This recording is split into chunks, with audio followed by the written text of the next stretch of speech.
Lost in translation.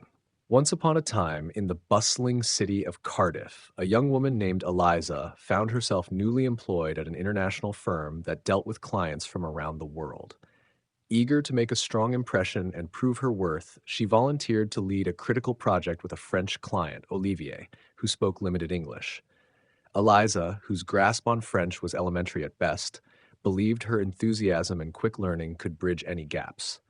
So, armed with her optimism and a translation app, she began her journey to impress and win over Olivier. During their first online meeting, Eliza confidently launched into the project discussion, relying on her translation app to convey her words. However, the app occasionally produced phrases that were entirely out of context, and some even turned polite phrases into blunt commands. At one point, Eliza unknowingly asked Olivier to follow orders rather than follow the plan. Olivier's eyes widened slightly, and his polite nod transformed into a look of subtle surprise, though he refrained from commenting.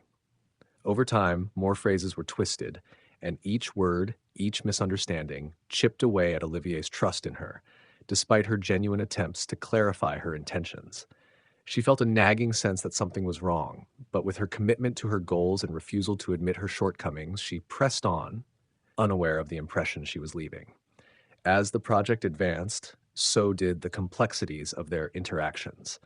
When Eliza received Olivier's feedback, she misinterpreted his critiques, assuming he was suggesting changes to delay the project on purpose. Hurt and frustrated, she responded with equally misdirected comments, unaware that her words carried a tone of disdain.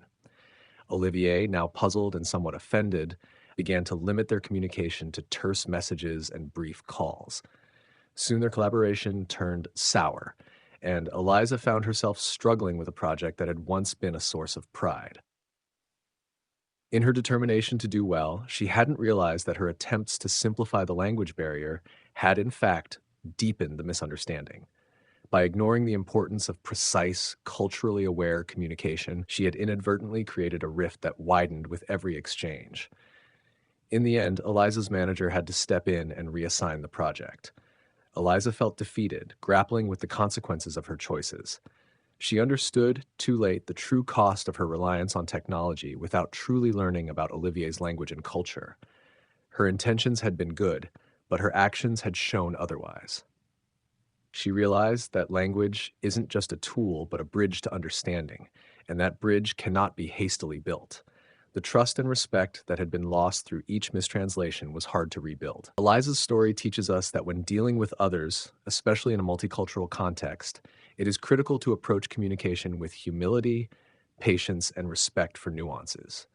Language may connect us, but it's the sensitivity we bring that sustains that connection.